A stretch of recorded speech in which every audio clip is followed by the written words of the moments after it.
assessor and internal verifier, which makes sure that the assessors keep the standards after the training, and we had as well development programs for each of them. And as well in the workshop we had follow-up sessions for the team leaders, how to deal with people. We were stressing a lot about emotional intelligence, relationship building, cultural awareness, because what we found is that the way Indian or Filipino senior technicians expect apprentices to behave is totally different than a Saudi apprentices expects to be treated. There were quite some cultural issues which we had to address.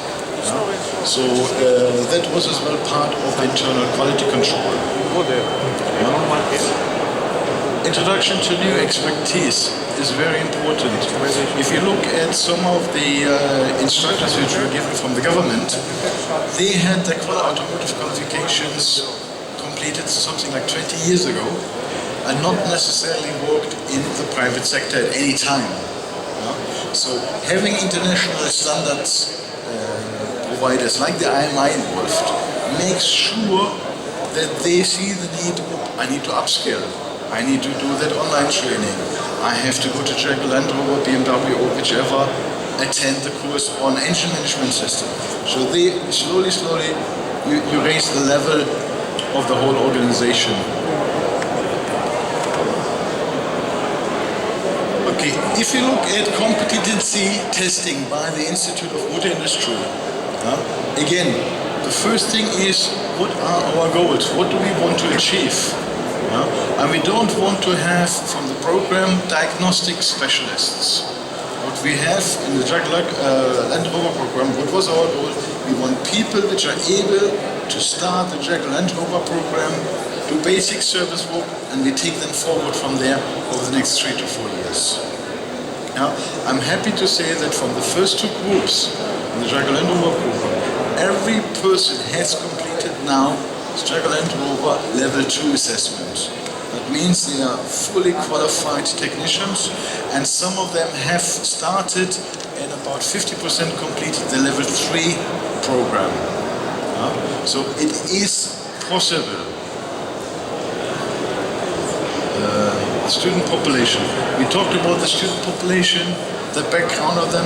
Very often, particularly in Saudi Arabia, they come from social disadvantaged groups. Sometimes single-parent households, sometimes households where a parent is incarcerated, unemployment. They're not really having role models in their life. And if you come up with programs like this, as part of the IMI as well, is that you have the councils available where you can help the people to talk about the private issue. You cannot just concentrate on the automotive education. You have to help them as well to get life skills. Financial management on their wages, dealing with family issues, we had some guys which were, their hometown was 700-800 kilometers from our program. This was the first time they were living with them by themselves in shared accommodation with other apprentices. A lot of problems come up there. You need to be prepared for this. If it just hits you, there are going to be real severe problems.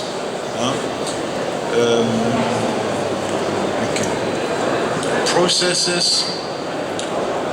The reason why I like the Institute of Motor Industry is they basically tell you, these are the processes we need for you to comply with our regulations. You don't have to start from ground zero. They basically give you the book and say, yes, you're allowed to modify it, to localize it to your culture, but these are all their elements. And you basically get like a tick mark like this. You say, okay, this one, fine, we have to modify this, we have to rewrite this. One of the biggest changes we had to do was in equal opportunity. Because I was insisting on female automotive technicians having the chance. Whereas our government agency said, today this is male only. But the IMI was flexible enough. Once you explain that to them, look here, this is our cultural situation. You're not going to have for the foreseeable future female participants. So we need to take this out in order to get it approved by the government. They are flexible enough to discuss this and go over you with this. As well, they provide your ability to engage with the employers, to get the money in order to set up this up and then make it run.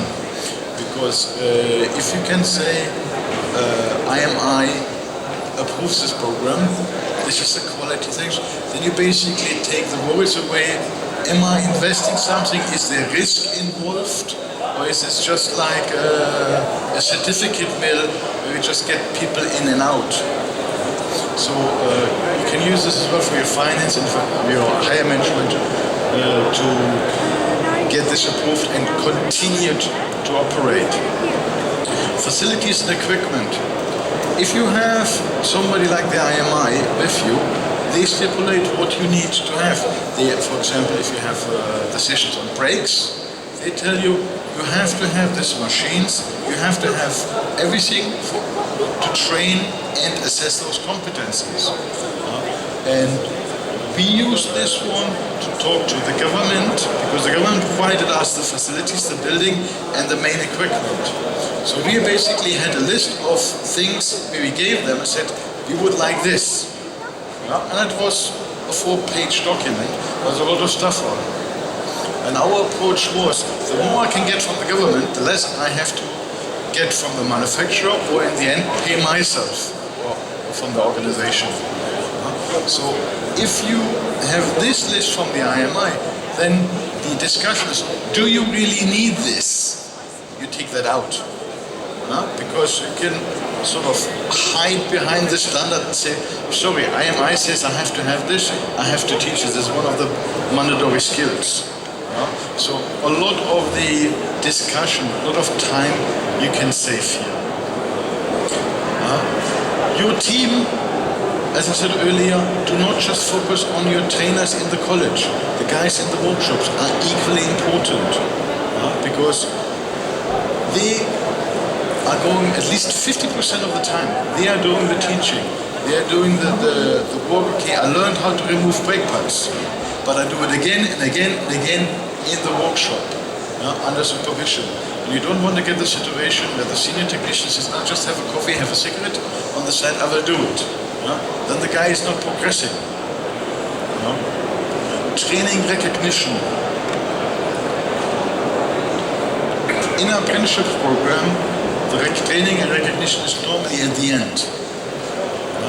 But if you look at the student population, which is academically not very successful so far, they didn't have any success points, except graduating high school with mediocre marks.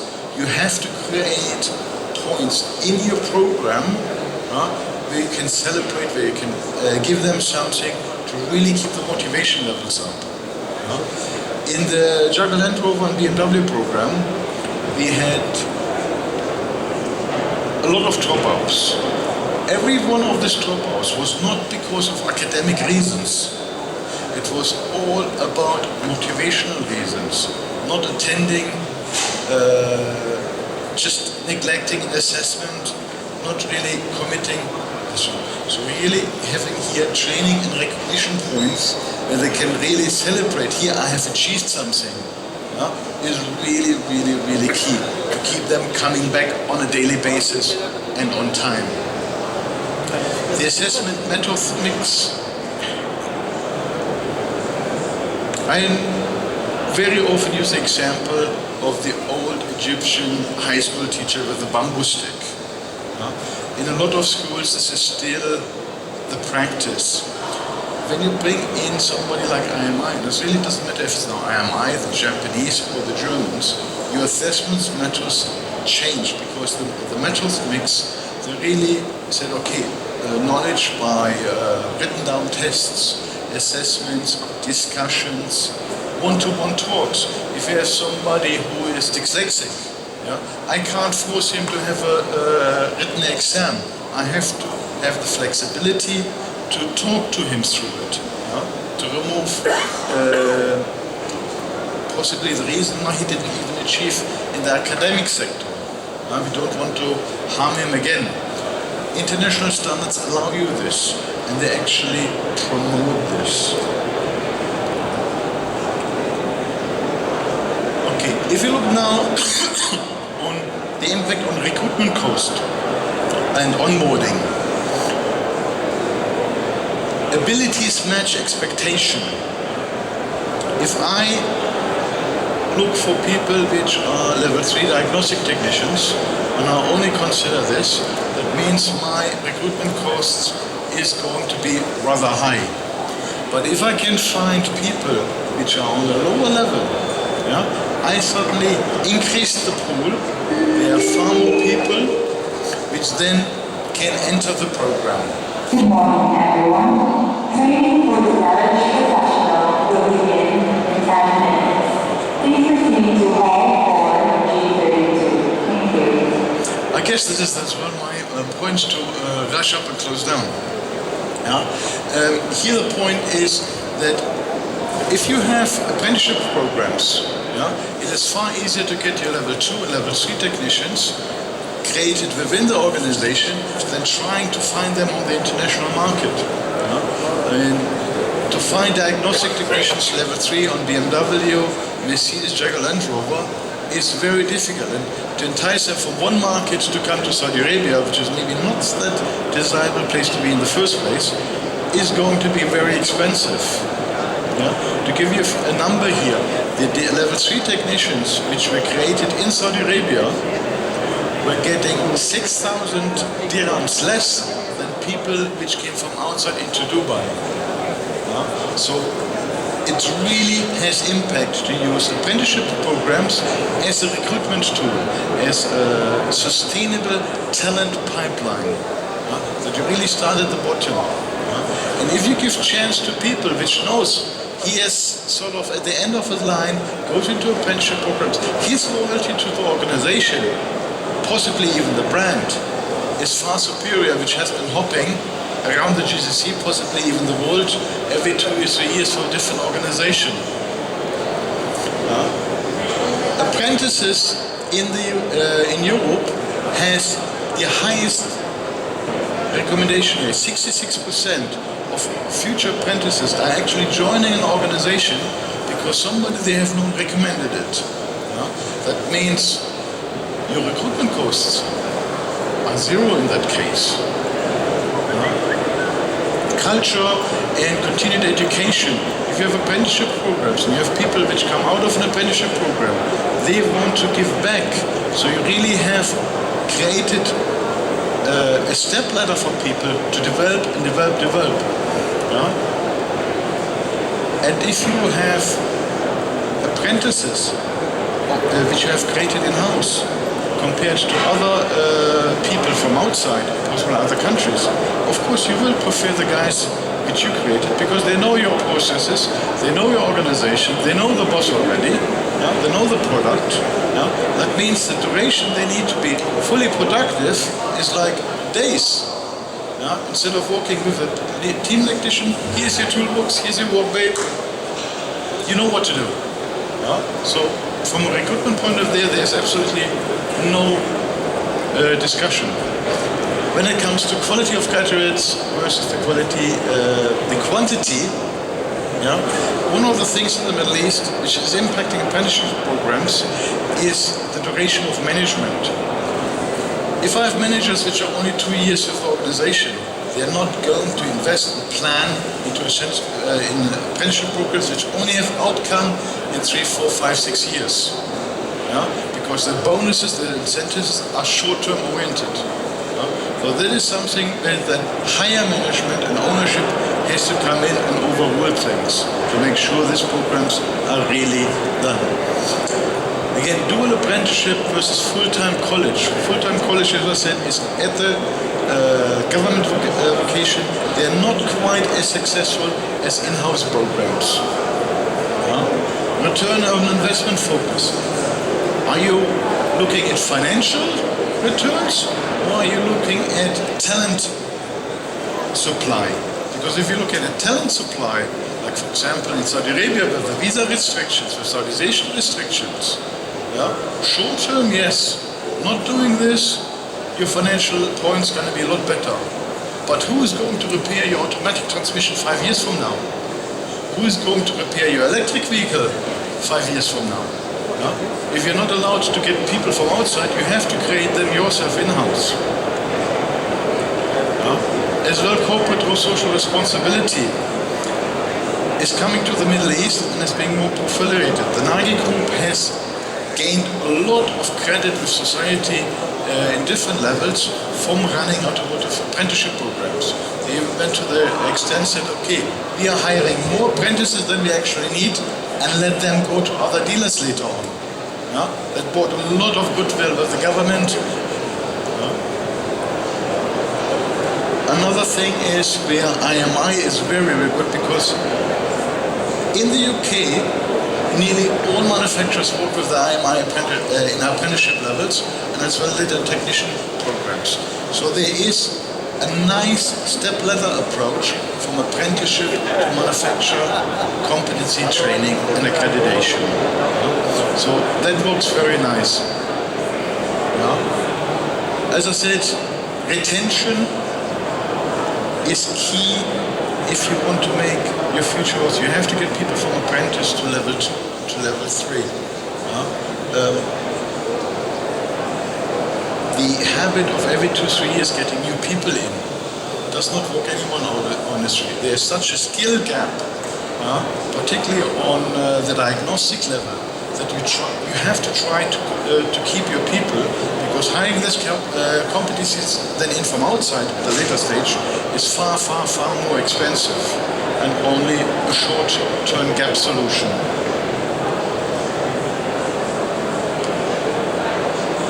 Okay, which standard? As I said earlier, it depends who's your manufacturer, it depends on language, because what you don't want is you want to have like something from French and then translated in English and then translated again into Arabic. You lose quality over there, and as well you lose credibility points. Advantage, we talked about them, they are plentiful.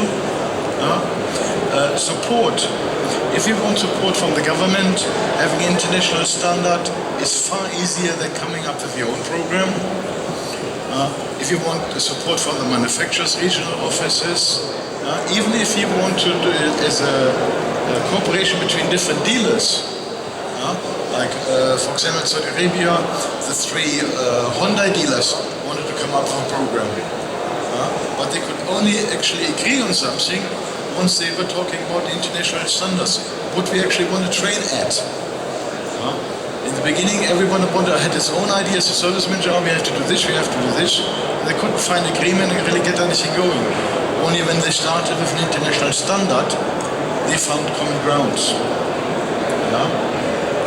National occupational standards in the GCC are not yet really established, but they're coming. There are plans that technicians have to have government accreditations, very similar to the US. So when this is coming, guess what? If you have an apprenticeship programs, they will be automatically accredited, because the program is locally accredited by the government. So the guys from outside will have to have extensive testing and knowledge reviews just to qualify here. Trainer assessor standards are given to make sure that the education assessment is to a certain level. Obstacles. If you have somebody like IMI, they have worked in many different markets. I mean, IMI is in Oman since 73, I believe. They know the region, they know what the obstacles are. They can get you together with other people and see how they have resolved it.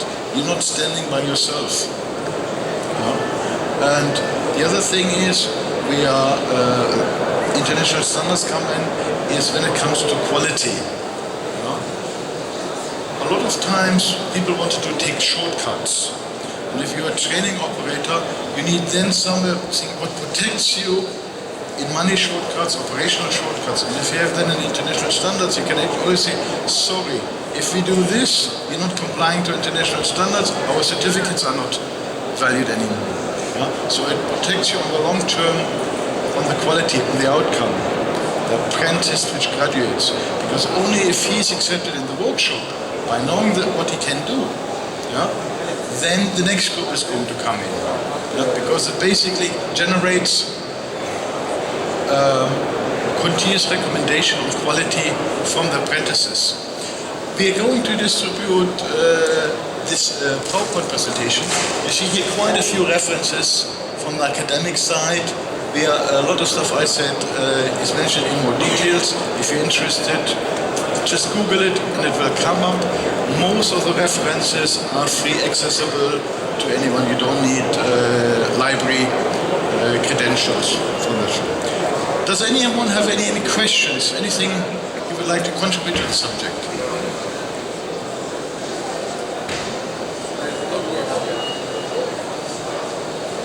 Yes, you will be able to. If you give your, we're going to be issuing certificates for the session. If you talk to Miss Jennifer, which is standing there in the pink jacket, your name, please write it down, readable, and as you want it on your certificate, then she will provide them to you later today, or as well by email. Yeah? And we will distribute this as well. Yeah? Any questions?